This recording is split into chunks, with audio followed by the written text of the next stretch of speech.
Hello everyone, I'm Rachel from the Innisfil Idea Lab and Library, and in this tips and tricks video for Inkscape, we're going to learn more about the Edit Path tool.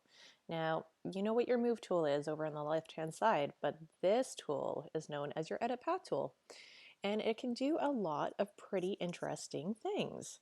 So I've already converted and turned my one image here into a vector.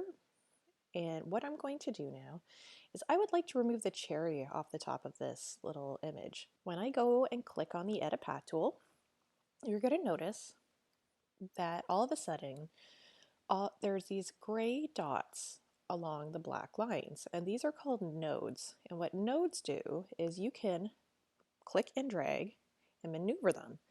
Now you're going to see these two little balls on two lines, and that will also control the curvature or the sharpness of their line. So I'm just going to go back a step. And for instance, you can edit your image now. So when you're using your Edit Path tool, you can click on it. And if you wanted to say make this cherry stem a little bit longer, you could do that by clicking and dragging those nodes, or even sharpening something. So you could do something like that. But today I want to remove this part. So I'm going to click and create a square around certain parts of my image. And I'm just selecting those nodes. And when you see them turn blue, they're highlighted and selected. I'm just deleting them. So now I want to go through and delete the inside of this cherry. So again, each line or shape has these nodes on it. So I have to remove it. Right now they're seeing like a little hole inside the cherry. So I have to remove all those nodes as well. Now I still have the outer part of the line, and I want to make it now smaller, that is going to kind of fit in the cat head here. I'm going to remove some of these nodes. I'm going to also shrink down some of this image, and you can also do that by clicking and dragging the balls on the end of your nodes. And as I click and drag and move it around, again, I'm just trying to adjust it to make it line up to the cat image. I'm going to delete that one. I'm going to delete this one as well. You can see there's one still shooting straight up. I'm going to click and kind of drag it a little bit more down. Then select this one and drag a little bit more down.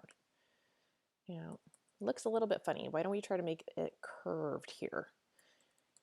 So we're going to zoom in. And you can see there's tiny little points, and if you wanted, you could delete them, but they will affect that curve of the line. Now, we're going to move this one up a bit, and say I want to add a node. I want to double click on that line.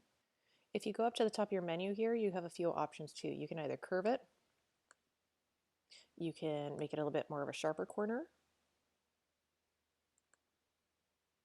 and this is where you can hold down Control and edit just one side of the node. So this might be a nice point to put a little edge here. Let's do it on the other side. Create a node, make it a point, hold down Control. I'm just going to make it a little bit bigger. There we go. So now I'm going to do that with the bottom half. We're going to move our nodes up. I'm going to turn it into a corner.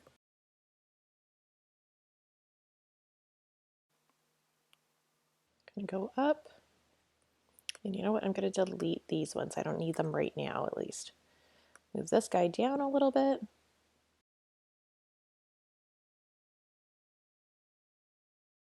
Hold down Control and move the one node side up. And I'm going to also do it with this one too. I'm going to adjust that back to kind of where it was. And let's always zoom out and have a look at your image. And it's looking a little bit better. So that's one way that you can edit an image after you've turned it into a vector. You can also just do simple ones. So if I wanted to take our thank you sign and just, you know what, remove the thank you, I'm going to highlight it,